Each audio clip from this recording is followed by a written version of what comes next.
तो एक साल पहले हमने भारत जोड़ो यात्रा की। कन्याकुमारी से लेकर कश्मीर तक 4000 किलोमीटर हिंदुस्तान को जोड़ने की यात्रा, भाई को भाई के साथ खड़ा करने की यात्रा। देश में बीजेपी और आरएसएस के लोग नफरत फैला रहे हैं। जहां भी देखो वो लोग नफरत फैलाते हैं। एक धर्म को दूसरे धर्म से लड़ाते हैं, लड़ाते नहीं लड़ाते। एक जात को दूसरी जात से लड़ाते हैं, भाषा को दूसरी भाषा से लड़ाते हैं। परिवार में भाई भाई से लड़ता है तो परिवार कमजोर होता है, मजबूत होता है? कमजोर होता है। तो ये 24 घंटा देश को कमजोर करते रहते हैं। आपने कल वाला मेरा प्रेस कॉन्फ्रेंस देखा? नरेंद्र मोदी जी ने कहा कि भ्रष्टाचार मिटाना है। आपको याद है कहते थे इलेक्टोरल बॉन्ड का उन्होंने पूरा ढांचा तैयार किया, ठीक है? अब निकलता क्या है कि हिंदुस्तान की सबसे बड़ी कंपनियां इलेक्टोरल बॉन्ड के माध्यम से नरेंद्र मोदी जी की पार्टी को हजारों करोड़ रुपए देती। करेक्ट? कैसे देती मैं आपको बताता हूं। 4 तरीके हैं। सबसे पहले कोई कंपनी है, उस पर सरकार ED, CBI, income tax department लगा देती, ठीक है? 2-3 महीने बाद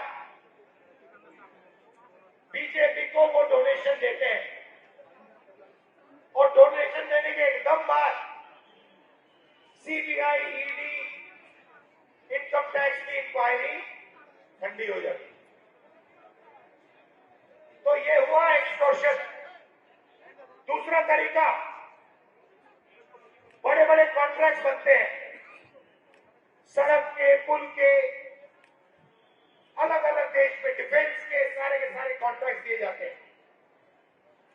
कॉन्ट्रैक्ट देने से पहले 1-2 महीना पहले वही कंपनी जो कॉन्ट्रैक्ट लेने के लिए लाइन में खड़ी है वो पैसा देती है और उनको कॉन्ट्रैक्ट मिल जाता है। मतलब डेट को देखना है। एक दिन सीबीआई की इंक्वायरी होती है, उसके एकदम बाद कंपनी नरेंद्र मोदी जी की पार्टी को पैसा देती है और फिर सीबीआई इंक्वायरी खत्म हो जाती है।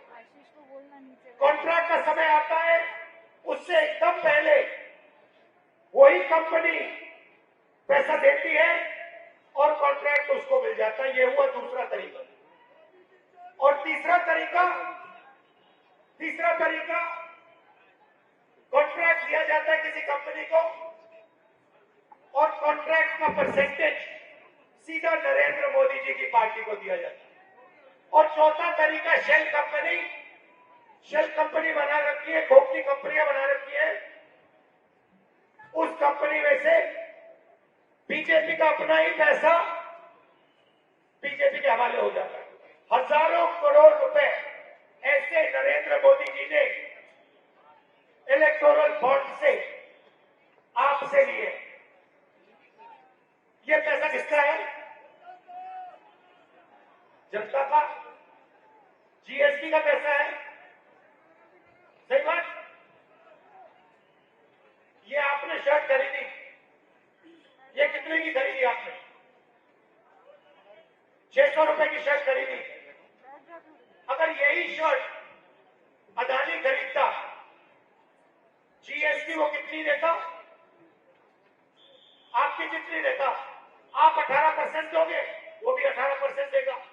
आपकी आमदनी 40,000 रुपए, उसकी आमदनी लाखों करोड़ रुपए। जीएसटी एक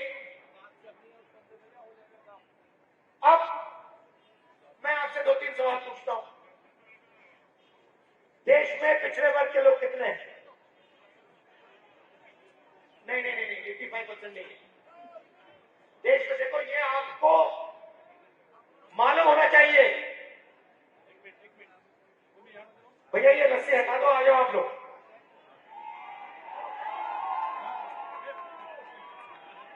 ये रस्सियां मोदी जी के लिए रखी है, मेरे लिए मत रखिए।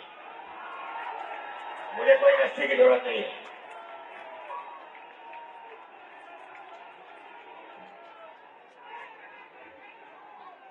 भैया इस साइड वाली भी निकाल दो। ये मुझे रस्सी नहीं चाहिए। तो पिछड़े लोग कितने हैं? अच्छा शांत हो जाए। हिंदुस्तान में पिछड़े वर्ग के लोग कितने? 50%। दलित कितने? 15। आदिवासी कितने? 15। गरीब जनरल कास्ट के कितने? 5। माइनॉरिटी कितने? 15। टोटल कितने हुए? 90%। भैया शांत हो जाए, शांत हो जाए। तो 90% पिछड़ों की, दलितों की, आदिवासियों की आबादी है। मुझे बताओ, मीडिया में आपसे कितने लोग? मीडिया के मालिकों की लिस्ट निकालो, मुझे दिखा दो उसमें पिछड़ा कौन है, दलित कौन है, आदिवासी कौन है, मुझे दिखा दो, नाम दिखा दो। आज एक नहीं मिलेगा, एक नहीं है। उसके बाद हिंदुस्तान की सबसे बड़ी 200 कंपनियों की लिस्ट दिखा दो, उससे मुझे दिखा दो दलित, आदिवासी, पिछड़ा कौन है। एक मालिक नहीं मिलेगा। सरकार को 90 लोग चलाते हैं, 90 IAS अफसर चलाते हैं, उसमें दिखा दो 90 में से पिछड़े कितने बताओ। 90 में से 3 पिछड़े हैं और उनको पीछे बैठा रखा है। स्पोर्ट्स मिनिस्ट्री दे रखी है, छोटी छोटी मंत्रालय दे रखे हैं। सच्चाई यह है कि आपकी कहीं भागीदारी है ही नहीं। आपका काम, नरेंद्र मोदी जी आपको बताते हैं, प्रभु के गुण गाओ, आधी रोटी खाओ और मर जाओ। ये है मॉडल, ये है मॉडल नरेंद्र मोदी वाला। प्रभु के गुण गाओ, आधी रोटी खाओ और मर जाओ। भागीदारी कहां आपकी? मुझे दिखाओ कहां है, कहां है आपके लोग? मीडिया में नहीं है, सरकार में नहीं है, प्राइवेट अस्पताल, प्राइवेट कॉलेज, प्राइवेट यूनिवर्सिटी के मालिकों की लिस्ट निकालो, उधर नहीं है। मैं बताता हूं कहां है। ये जो मसला बनाई ना, इसमें जो खून पसीना लगा, इसमें जो लोग मरे, वो लोग थे आप, वो थे 90।